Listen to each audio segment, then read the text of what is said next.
Hi, welcome. It's time for a public service announcement from me, a presidential candidate, Susan Buchser-Lochocki. I am here to talk about something that I find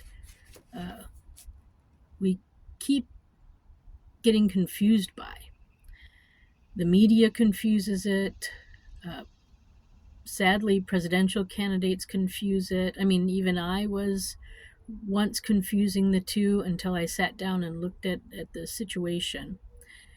And even presidents and people in Congress are confusing it. And it's the confusion between the Constitution of the United States of America and the Declaration of Independence. Both are two separate, entirely separate documents. One, the Declaration of Independence, is what we used when we told England we didn't want to be part of them anymore. It was our separation document, and it was specifically written for England to understand in an English way with their laws and their rules. And oftentimes it's also cited that only men were listed as declaring their independence and whatnot. But I would like to shed a different view on that too, with the fact that you have to understand we were occupied people here in the States. And we were being taxed without being represented. And there were a whole list of actually other grievances if you ever read the Declaration. It is quite long, but there's a lot of interesting things inside of it. But the point is that, to do treason the way these guys were doing it, to declare independence from a king, was a penalty of death, So they didn't want to get their wives involved, and they didn't want to get anybody involved who wasn't willing to risk their life. So they were very brave, and they said, we don't want this anymore, and they stood up and they did it. You have to realize, too, that there were British people here in the colonies who were enforcing the laws of England here. So we had enemies right here with us as these guys were saying this, as they were saying, no, we want to be free people. We don't want your dictatorship anymore. And so there's that aspect of it too. And that was the Declaration of Independence. That's what we celebrate on July 4th. We celebrate that a whole bunch of people decided at that time, mostly men, that it was time to change our ways. So I'm going to read the beginning of it, because that's the part that everybody likes to take from. I mean, it's beautifully written, and certainly we should admire this document, but it's not law. It is what our founders felt they had to write to the king to become free. Period. You have to also realize that the king was the head of the Church of England, or is still the head of the Church of England. So like a pope of the English Christianity. Okay, so in Congress, July 4th, 1776, a declaration by the representatives of the United States of America in General Congress assembled. And then it starts like this. When, in the course of human events, it becomes necessary for one people to dissolve the political bands which have connected them with another, and to assume among the powers of the earth the separate and equal station to which the laws of nature and nature's God entitle them, a decent respect to the opinions of mankind require that they should declare the causes which impel them to the separation. Then it continues. We hold these truths to be self-evident, that all men are created equal, that they are endowed by their Creator with certain unalienable rights, that among these are life, liberty, and the pursuit of happiness, that to secure these rights, governments are instituted among men, deriving their just powers from the consent of the governed, that whenever any form of government becomes destructive of these ends, it is the right of the people to alter or to abolish it, and to institute new government, laying its foundation on such principles and organizing its powers in such form as to them shall seem most likely to affect their safety and happiness. Prudence, indeed, will dictate that governments long established should not be changed for light and transient causes. And accordingly, all experience hath shown that mankind are more disposed to suffer while evils are sufferable than to right themselves by abolishing the forms to which they are accustomed. But when a long train of abuses and usurpations, pursuing invariably the same object, evinces a design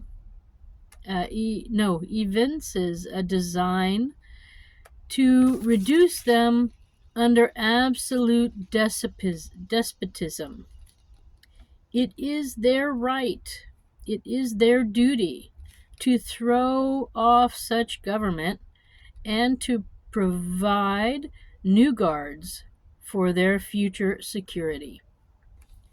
Such has been the patient suffrage of these colonies, and such is now the necessity which constrains them to alter their former system of government.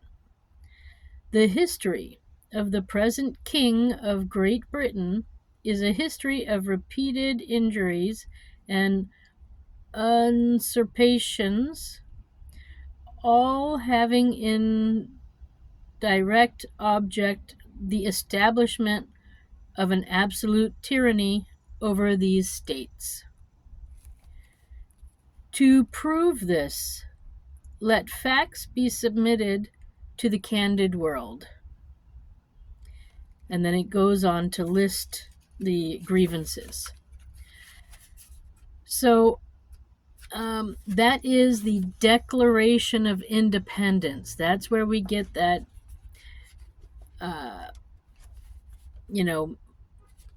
it says man and men, but it actually is, eventually they state even mankind. So I think clearly it was a simplified way of writing it, but I think actually they meant women too. So I don't think it was actually not talking about women, but they specifically did not sign it as, they didn't have women sign it because women were, not in politics at that time. That's true. But it was a dangerous thing to do. And they it was a revolution. So it does need to be maybe updated once with current words, because otherwise we might one day not understand the document. with English, it's a living language, so it changes from time to time, so we need to update that. But it's still valid. So if we ever really feel oppressed, people, that is when it is time for a revolution. Now, then we had actually a document in between. That was the, I think I have it here too. That was the Articles of Confederation. But it didn't seem to work because it was too strong on the states and too weak in the federal government. So then they came up with the Constitution that we now still live by, 230 some years later. So it is a working document. It does fulfill its promise, and it works really well. And it's been working for a long time. We need to tweak some of it, I think, but that's a whole different conversation. But I want to read this too, just briefly, a little bit, the start and everything, because the Constitution is our law. This is what our current presidents, campaigning people, people in government office, they promise to uphold, first off, and they're not doing that, but that's a whole nother story. And then it's the law, the supreme law of the land, period. Supreme law of the land. So we don't use the independence document anymore. That was for England and for us to get away from them, to declare why we need to get away, what was wrong, and how to go forward. So now we are ruled by the Constitution, and that includes the Bill of Rights. Sometimes they're two separate things because the Bill of Rights came later, but and then we've had also articles added to it, but it's all the Constitution, and this is the law of the land. And this is what all the states have to obey as well. Not only states, but people. So this is how it goes. The Constitution of the United States of America. We, the people of the United States, in order to form a more perfect union, establish justice, ensure domestic tranquility, provide for a common defense, promote the general welfare, and secure the blessings of liberty to ourselves and our posterity, do ordain and establish this Constitution for the United States of America. Now, it goes on, of course, to talk about our government, and then we have our rights. In the Bill of Rights, that came around, that was ratified December 15th, 1791. So that's well after our country was established. But like I said, we had this other sort of Articles of Confederacy that we were following for a while, or Confederation, and but that stopped when we came up with the Constitution. And in my opinion, the Constitution is really good. It keeps separate God. There's no mention of God. There's no mention of anything like that, except for the fact that you have separation of church and, well, you have the right to, well, actually, let me just go to it. So, the First Amendment, which is the first article in the Bill of Rights, First Amendment, is Congress shall make no law respecting an establishment of religion. So we have freedom from religion, and we also have freedom to our religion. So, or prohibiting the free exercise thereof. So that means that you, the people, can practice your religion as you wish, as long as it doesn't hurt anyone other than yourself. I mean, if you want to follow a religion that is, might hurt you, you can, but I don't advise it. And you certainly are not free to practice a religious part of your religion that would hurt somebody else. And this is where the problem lies. So anyway, Congress shall make no law respecting an establishment of religion. Now it says Congress, but also that also means the rest of the government too. Because we are free to have religion, and we're also free to not have religion. But you personally are free to have whatever religion you want, or no religion at all. And so there's no mention of God in the Constitution. It's about the people. And that was what was so miraculous too about our Constitution, was that we were a country run by the people and for the people. So we're together establishing justice, domestic tranquility, common defense, general welfare, blessings of liberty. That's what we do. Now, I know, so let me stick to the point. The point of this message was the fact that we have our founding document, and then we have our working document, and that is the Constitution. Sadly, what I'm realizing is a lot of our people in power are not at all doing their job of defending the Constitution, and are making frivolous laws that actually obstruct our rights and our liberties. So, therefore, we are not free. But we don't have to take up arms. We can take up justice. We can write lawsuits.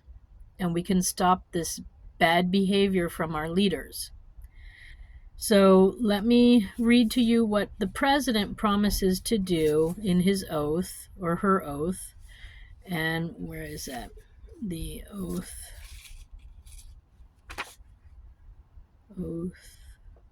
of office. Article 6. Page 52.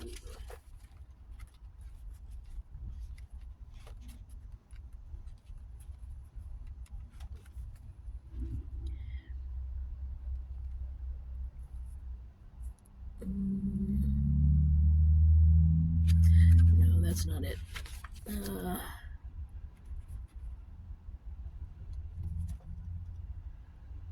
43.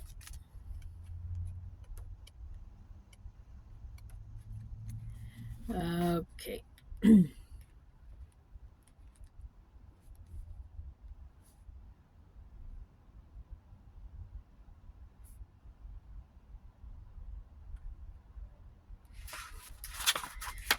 Okay. All right. Here it is. So, before he or she enters on the execution of his or her office, so this is, I'm adding a her in there just to make it politically correct. He shall take the following oath or affirmation.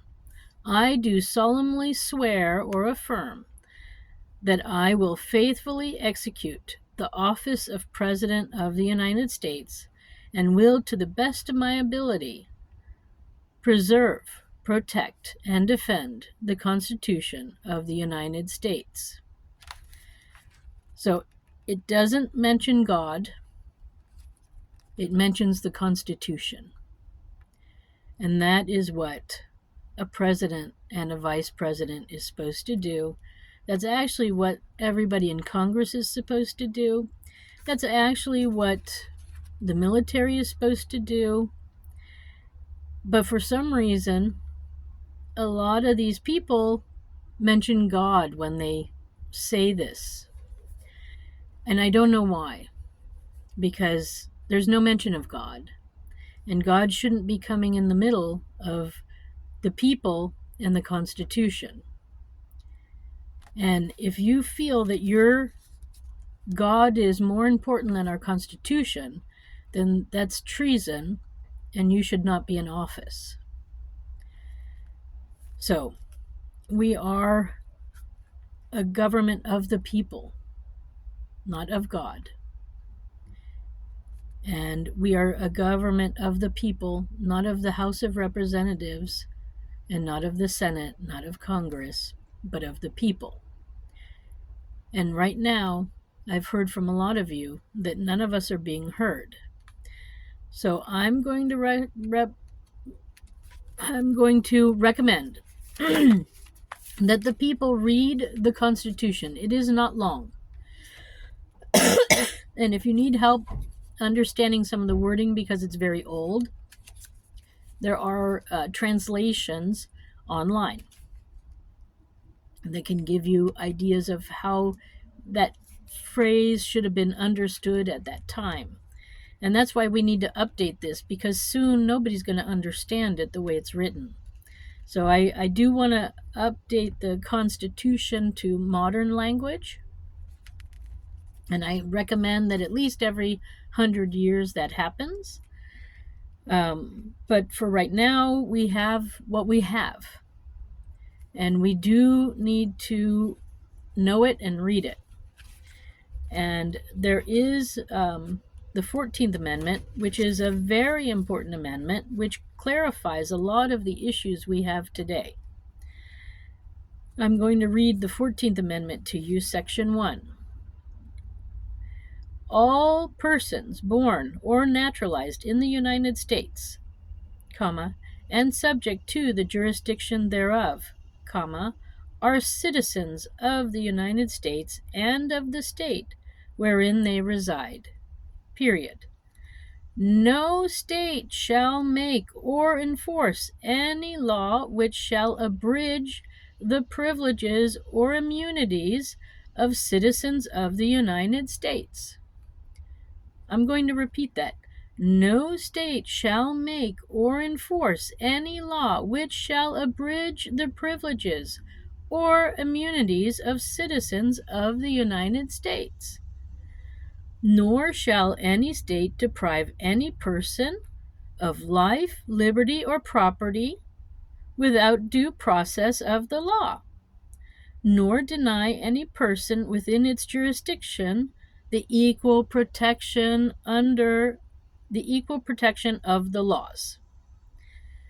So that's a huge amendment, which clarifies all the things that they were trying to do in the document that didn't get clearly written out.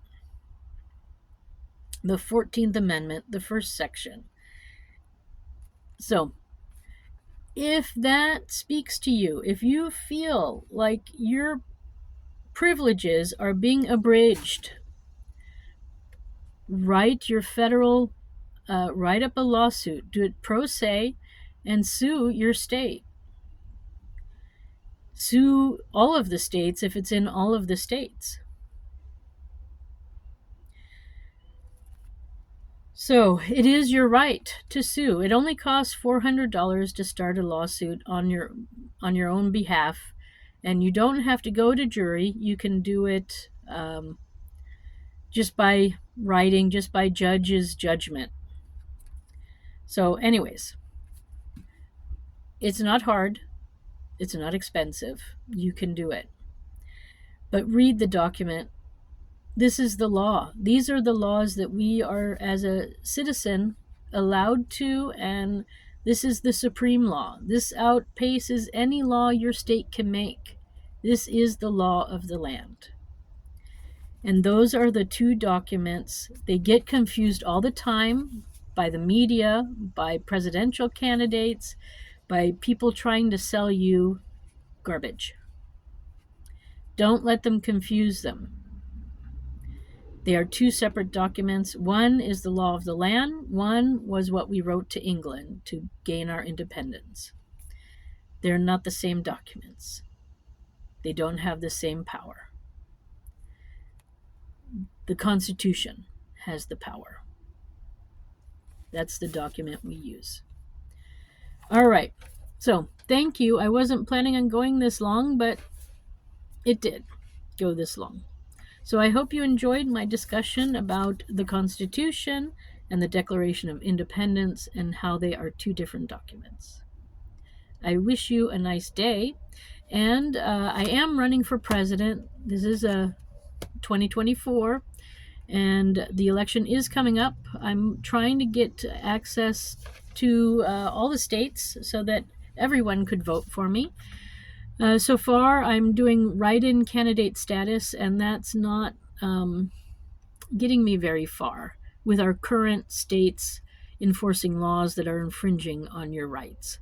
But I'm going to be suing. So anyway, we hopefully will have a change soon.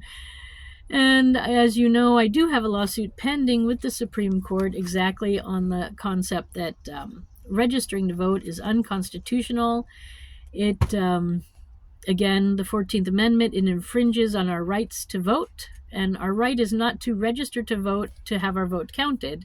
Our right is to have our vote counted, to be able to vote and have it counted. So there's no registration needed, and this is where the problem is. Every town should know who is a citizen living in their town. I mean, technically, I shouldn't have to prove it, but because our towns are so wrapped up doing other things that they're not focused on the citizens, sadly. And yeah, if you want to find out more about my lawsuit and my plans to change our voting system, I recommend that you go to my website, susan4usa.com. Again, that's Susan, the number 4, USA.com. And I am, still running. I need electors too in your state. So if you want to be an elector, find out how. I have a email where I need you to send me an email, and then you can become an elector for me, for your state and for your county. All right. That's all my news. Thanks for stopping by. Again, sorry it went so long, but it's important what I read, and it's important that you understand what's going on. So I wish you a nice day, a nice weekend. Thanks. Have a good day.